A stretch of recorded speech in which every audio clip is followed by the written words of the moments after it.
Welcome to the Living Wholehearted podcast, where we're helping leaders live with integrity. Whether you're a mom or a CEO, you're a leader, and how you lead matters. Welcome to the Living Wholehearted podcast, Jeff. I'm so excited for today because we have a special guest, Rhonda Began. Yeah. She's not only a dear friend of ours, but she has been in full-time ministry for many, many years. She's a wise woman. There's a lot of things about you, Rhonda, that we're going to let you share. But what I'm most excited about for today is that we work with so many leaders who run out of the gate strong and are excited and want to finish well. And there is this wall that many hit along the way and end up either struggling with their own inner life, hit a burnout. So we're gonna talk a lot about how to finish well, how to run the race in the long run. Sitting with Rhonda, she's got a lot of experience and expertise here, as well as what it means to be a woman in full-time ministry and a leader. And I am excited. Anything you want to say? Yeah, Rhonda, we're glad you're here, and you have we've journeyed together for many years, and it's a privilege to have you here today. And we love you and Mark and your family. Thanks. I'm excited to be here and chat tell with us you guys. all about you. Well, I am a woman who am Canadian. I love being Canadian. Born and raised in northern Canada in a little farming town called Beaver Lodge. I am married to Mark Began, who's also on staff at the church that I work at. And we have two grown daughters. They're 16 months apart, not our plan. My plan was to space them out like that, 2.5 years. But I wouldn't change a thing. And our oldest daughter, they both lead in their own right too. It's so fun to see your grown children lead. Yeah. And one's married, has two babies, 2 boys, Landon and Declan, and the other one is single, working, and serving at the church as well. So it's fun to do ministry with your kids. Besides being a pastor, I love things like, I love cooking. Cooking is why I love people. So I've cooked for Tara and Jeff, cooked for... Love your cooking. Please do that again. Yeah. It's a decompressor for me. Like some people would say going shopping and preparing a meal, but preparing a meal for me is how to love people. So I love that. I love canning because it makes a memory. I remember canning with my grandparents. And so like making jam or doing that thing really brings me to a place of happy. And I love my garden. I love our house. I love coming out here to the retreat center just to be still with God. So, there's a lot about me. There is a lot about you. We're going to unpack some of those pieces. Wonder Woman. Yeah.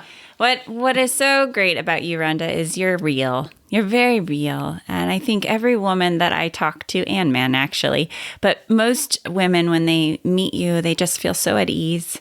And they continue to kind of be surprised, I think, because you are a female pastor. There's this expectation or some sort of an idea of what you're supposed to be like. And I love that. You're so real, and you just help put people at ease. So tell us a little bit more about your journey in ministry that you and Mark are in ministry. So tell us where you started. How did you get into that journey? Well, if I say I started when I was like born, that will maybe take too long. But my parents were people that I went to church right away. And so church was a rhythm for me. My parents both served at church. And so I thought I would always just be a lay person in the church. You saw in scripture that's what we were supposed to do, serve each other and come alongside each other. And so I also in my small town, the church was very small. And I didn't see women have many opportunities except to do Sunday school. That was permitted. And they could go be a missionary, but neither of those, you couldn't get paid to do ministry. And so I just said to the Lord, well, I won't be a pastor because nobody's going to pay me. And I'm not going to marry a pastor because who would want me as a pastor's wife? I'm loud and I don't wear a floral print dress and I don't play the organ. Those were the things that the people that I saw in this little town, that's who they were. And I was so loud, and who's gonna, So at 18, I was be a volunteer in the church, and that was great. So I went to university was serving in my church in the youth ministry. We hired a fellow named Rhonda Began to be our youth pastor. And I tell people I fell in love with his philosophy of ministry. And that's actually really true because Mark had such a passion for youth. Okay. He believed they could serve and they could be part of the church, even in middle school, high school. And that just resonated with me. He also was the first man that I had dated that actually led me spiritually. Most of the time, because I had walked so closely with the Lord, I would often overshadow my date or my boyfriend. And so I came in knowing Mark's passion. And so I was just going to be a pastor's wife, which I knew God was laughing about. And I was just going to serve in the church as I always had. And then about 4 years into our marriage, we were here in Portland, and we knew we needed me to get a half-time job. And so I thought, well, there's this job at the church, but I don't know. And it's encouraging people to serve. I can do that part-time till I'll go be a teacher, which was my training. And then as I was wrapping that up, I think I'd done that for 4 years, part-time, full-time. And I never really saw it as being a pastor. I just saw it as being encouraging volunteers and helping the nursery. That's when Faith Carter, our women's pastor at the time, said, would you consider stepping into my position? I'm heading off to do a different position in the church. And I literally, my jaw dropped because I thought, oh, no. And I always say the first person to do women's ministry at our church was this beautiful English lady. And so I said, you had Queen Elizabeth. and then Faith Carter, just like she set a beautiful table, and she just was, and so like, oh, you have Martha Stewart. And that was, when Martha Stewart was cool and hip, and we all wanted to be right. We all wanted to be Martha Stewart. It was the early Martha Stewart. That's right. Yes. Exactly. Right. And then for those of you listening, I was like, you want Carol Burnett? Because yes, you want Carol Burnett. Because she had this heart of gold. She was quirky. True. She was funny. Oh, I love it. And she had some weird talents. But so when I thought through that, and what I loved is my husband's like, honey, you're gifted for ministry. You do it. And I think we'll talk more about that later, just the encouragement of men in my life who've helped me with that. But so I stepped into women's ministries with immense insecurity. I mean, I may have appeared confident, but I did not feel I knew what I was doing. And so I just thought, well, I'll do it like I've always done. I'll just be on my knees before the Lord, and he'll show me. And they'll figure out 2 years from now, I don't know what I'm doing, and they'll find a way to phase me out. And so I'll only have to do it for a couple of years, and I can be done. You had an exit strategy before you started. I did. Yeah. I did. They're going to see I'm an imposter. And but 20 years later, it's been one of the most significant growth areas of my life. And I can't imagine doing something else. I mean, I can imagine retiring, and I can imagine being a grandma and stuff, but and it's an amazing role to play when God puts you there, and then you have to navigate through that long-term pieces of ministry. So that's kind of my journey into ministry. I'm shocked and pleased and blessed and excited. It's so fun because you do have this like idea of what the role requires, and God is so fun because He already knew that's where He was putting you, and He made you and equipped you for this. But so often we think, oh, it's not me, it's that. And I love that about our God, and your story is so profound that way. I want you to tell us a little bit about the season in your life when you hit the wall, because every leader eventually has kind of a dark place where they're just kind of questioning and spinning, and some make it and some don't. Tell us about when you hit that wall. What was that like for you in that season? So I was thinking about this question earlier, and I think there are rhythms of hitting walls. So I could tell you in year 4 when I hit the wall, in year 8 when I hit the wall, and I began to see a pattern of 4 years, by the way. I think one of the times where I really hit the wall, probably the most significant time, was a time where 2 years before, there'd been a lot of disappointment and just running hard, doing ministry. People around me who were part of my team were hurting. And so I was picking up slack because I loved them. And I could see, and that takes a toll on my heart. I'm a person who really cares for people. And so I always want to come alongside them. But I did that for a span of 2 years, and it completely depleted me. Before this, I'd been in a really great rhythm of spending time with God each month and being still before him once a month, doing stillness every day, silence and solitude. And in the coping with what needed to be handled, I let that go. Easy to do. Yeah. And I think it's a common thing. I think I've heard it called the tyranny of the urgent. And we let go the very thing that gives us life to do the things that are draining us of life. And so if you keep up with that for too long, then you smack, because you're running and suddenly you can't do anymore. You smack right into that wall. And I remember this time. In fact, you had spoken at a retreat of ours, and I think it was the beautiful mess. And I remember coming into your room, and because it was at the end of your kind of times meeting with women, and I said, so I've gone through this really difficult 2 years. Can I just watch a sad movie and cry and let that be done? She said, no, you can't. And then what was great about you is you just set up, here's some things that I think would be helpful. And then in meeting with you and with different people, processing through that, and then taking some healthy steps back and reorienting my life back to what was life-giving. So making time.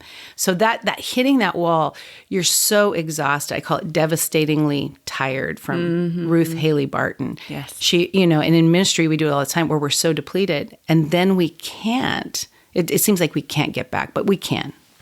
We can, but that intentionality, and I love that you're pointing out the fact that you needed other people to remind you of that as well. And to hold me accountable. And to hold you accountable. But the tyranny of the urgent, that is, and the doing and the taking on of other people's things and their stuff and their hurts, very normal, male or female. That is a common struggle. So the good news is that you don't have to be stuck there. Or the fact that you're still in ministry. Yeah. So when you look back, what are the principles that you've learned that you would want to pass on to others? Is there a way to avoid that? No. Is there a way to avoid it? Inquiring minds want to know. Yeah, by inquiring minds. I think it's a natural tendency. I think our natural tendency is to do more, because that's success, right? Especially if you get accolades for it, if you get praise for it. So I feel like if you preset your rhythms and you make time for your rhythms, you're less likely to head there. In the saying yes to too many things. I still really wrestle with that. And so, me too, Rhonda. I know. Being able to say, okay, here's my schedule, and these are the times I have. But outside of these things, I can't say yes. Or I have to, like, another tip for me is I always make sure I check with Mark. Okay, here's our calendar. Always. I just said always. I check with Mark. We should often. check with Mark. He'll be listening to this. And he'll say, no, she doesn't. I think especially in ministry, setting aside rhythms of being with God with no agenda and with no planning, so that you're just sitting with Jesus, talking to him, asking him, remind me of my identity, who I am in you. To me, that's vitally important. Taking a Sabbath day. In ministry, Sunday can't be our Sabbath day. I mean, we all work. And some people say, well, I can't take a full day. What if taking 2 half days? When are you least productive? And taking that and not, and then how do you structure that? What are you going to do? No technology. No, how will you? Subversive Sabbath by Swoboda was really helpful for me in that. Just rethinking Sabbath. Do the things you love.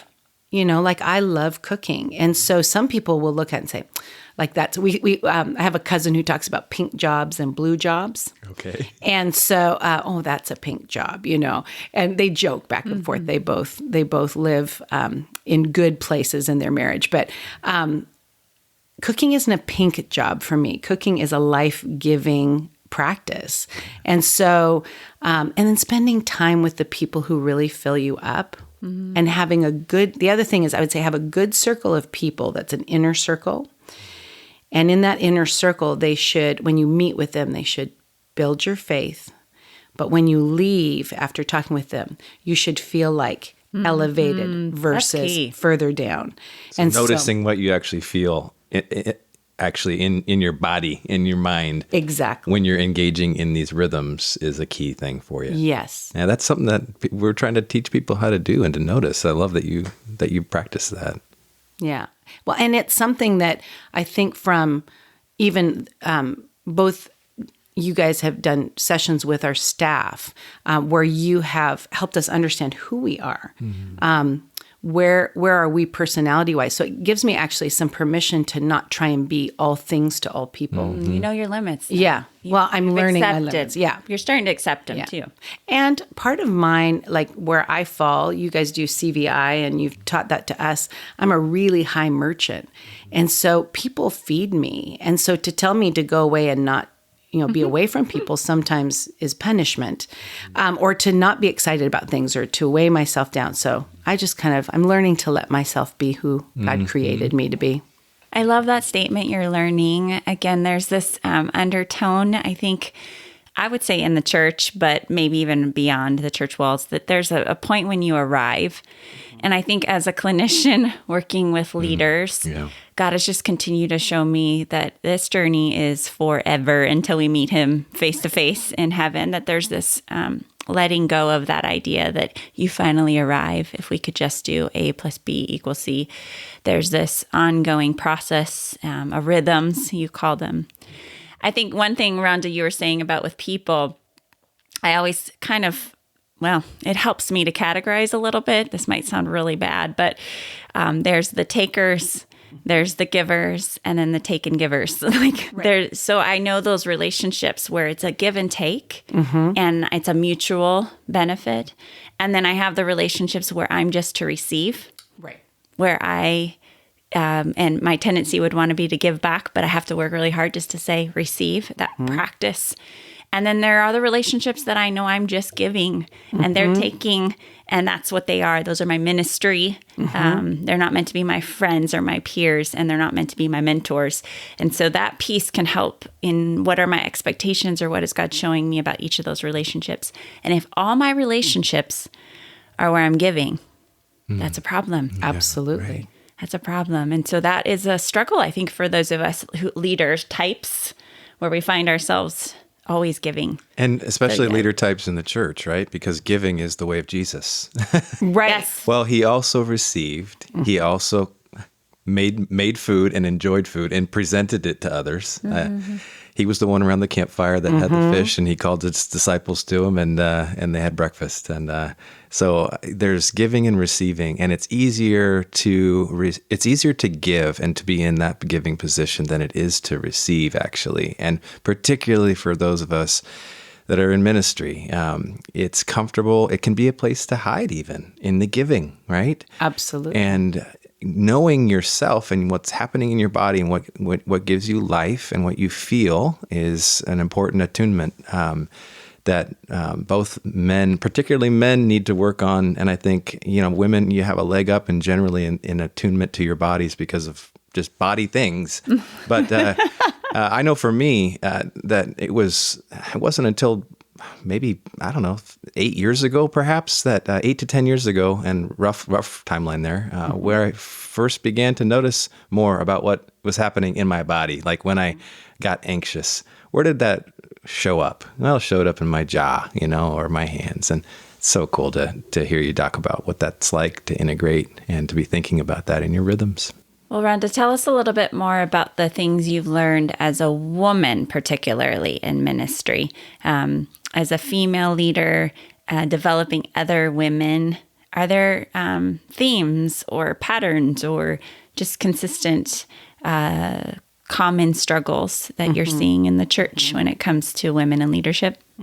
I'm going to back up just to give you my history, because I do think who we had around us as a child, how we were championed, or were we championed, makes a big difference. Yeah. And so I grew up with a mom and a dad who delighted in me, a very healthy childhood.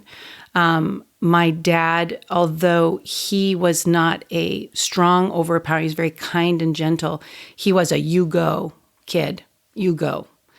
And so it was one of those things where my own dad really said, there was no limits to what I could do. And then my mom was somebody who was always challenging herself and learning. And so she would, I think I'll go take a course at the college and learn how to man a suicide hotline. Just always thinking, I think I'll learn to paint. I think so. I had great models in both parents that set me up. And I think that frame for me in ministry and life, there's nothing I can't do if I want to do it. That's incredible. If God's called me to it. And not everybody has that. And so I bring that into ministry at wherever I am, but especially at church. So I expect the men around me will be that way. And my husband is that way. He's always the first one saying, you can do this, you're gifted. And I look at him, because we happen to work at the same church, I look at him and he's doing it with the women around him as well. So it's not just me, but it's men, and men and women. It's not just women, but just he's challenging, be what God has created you to be. So with that framework, that's how I enter ministry. There's nothing we can't do, because we do it together. So I've worked alongside Jeff, I've worked alongside Tara, and I've never thought, oh gosh, Jeff, you're a guy, and I'm a girl, and gosh, we have pink and blue jobs. Yeah. There's no pink and blue job. But what's Jeff's giftedness? What's my giftedness? And how can we work together? Yeah. So I think when I approach women in ministry, one of the things I say to them is, what has God gifted you in? And if God's gifting you that, how can you utilize that for his kingdom in the best way? So I'm not thinking with a ceiling of, are you allowed to, or are you permitted to? And every church has a governance. Every church has that. So there are certain criteria for a church, but live up to that criteria. So there's lots of things we can do within the body. So for me in coaching, one of the first things when I meet somebody or I spend time with somebody, I will say, what floats your boat? So if you could do anything, what do you want to do? Because more than likely, there's a job in the church that we can find for you to do.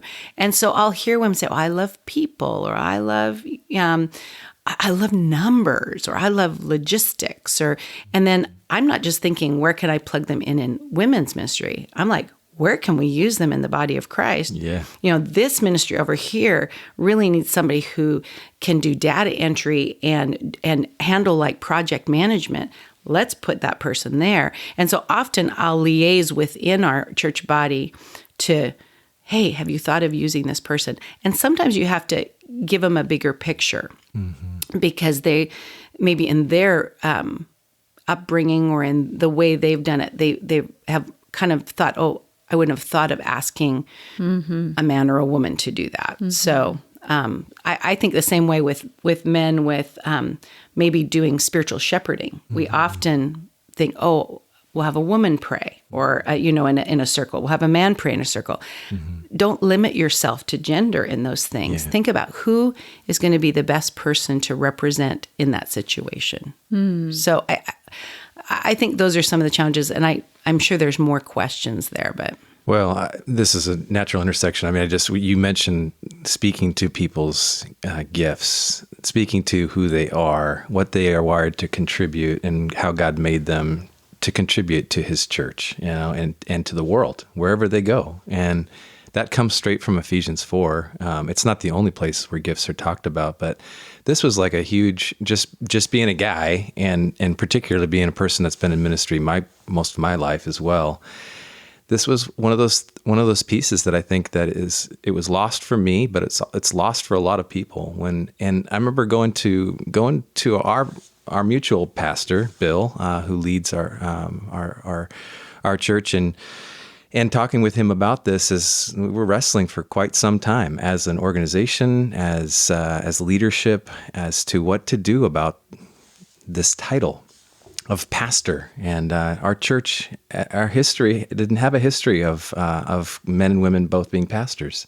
This was a big barrier breakdown. And when we got to the point and looking at the scriptures, and I remember asking Bill, whom I trust.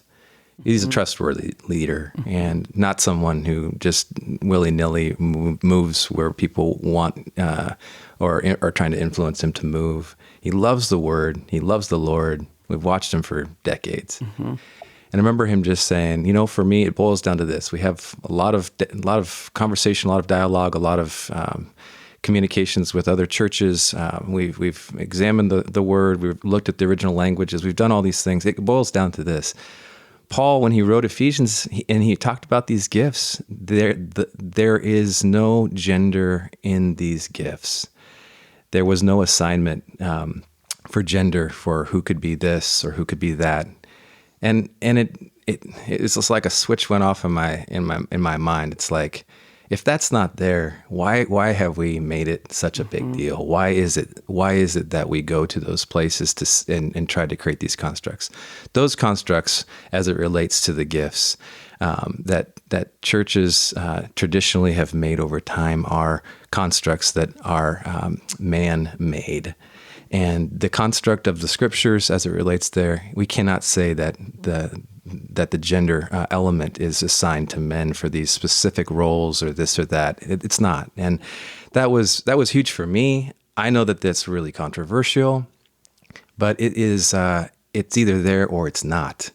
And for so long, I didn't understand or know that. And so I'm still transitioning with that word in my mind, but in my heart, I've always felt and known that God is the assigner of gifts to His children, and in His nature, both male and female. It's incredible, and have always held that. Just didn't know how it is that we had these constructs and where they came from, and so I just appreciate the fact that you look at a person and you see what floats your boat, and that's what I think God does with His kids. What floats your boat? And He's a good father, as we understand the scriptures. He identifies Himself as such, and He loves to give good gifts to His kids, and He has a purpose for each one of us, unique. It's incredible, and that is when it's seen in others, especially the others who've been doing this for a while,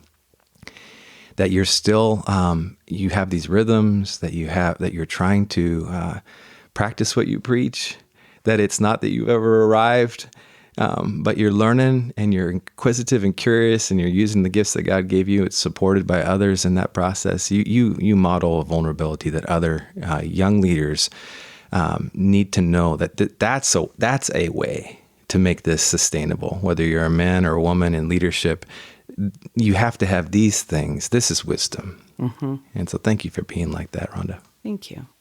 Well, Rhonda, we're going to wrap up this first episode. Is there any last comments you want to make in terms of just your own journey in ministry, the things that you've learned in helping other women along the way, anything particular that men have done or haven't done that would be important for us to comment on before we close?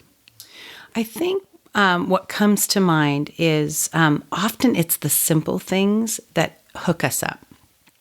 So, for example, you're maybe a male leader in the church and you're doing training and it's couples, so you're meeting with a husband of the couple and you're doing all the training, assuming that husband will then meet with his wife and deconstruct that training. And I always say that's very short-sighted because everybody needs to hear the training from the trainer. So when we're doing training with people, I think we need to create a time where everybody can be at the training, or maybe we record the training, or how do we disseminate that information so everybody can hear, because it's kind of like the telephone, when you would speak in the can and what did you hear? And nobody unpacks it the same way. So I would say that's probably, when I think of one of the ways we as pastors or ministry leaders probably fall short, is I'm explaining it to one half of an equation if it's a couple, or I'm not creating a place where both men and women can come and get trained. And so, and then allowing leadership. So the second thing would be, Jesus called his disciples, they were fishermen. So that's what they were good at. But Jesus didn't, he saw more there. So he would train them. He would show them, then he would let them practice. He would come back and talk to them. Then he would send them out on his own. And I think that's such a great pattern.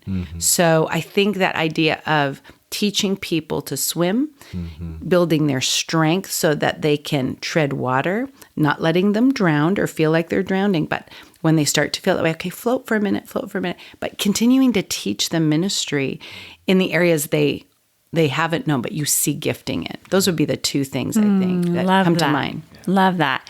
If you are interested in learning more about who Rhonda is, you can check out rollinghills.org or go to theencouragedgathering.com and find out a little bit more there. She's one of our key speakers. She's going to be doing an amazing drama as well, so you won't want to miss that. Look forward to the next episode where we're going to unpack a little bit more what it means to mother, adult, children, a little bit more about the needs of women in the church, and continue to talk about the role of women in leadership. Thank you for joining us in being a leader committed to shrinking the integrity gap between the values we espouse and the values we actually live out in practice.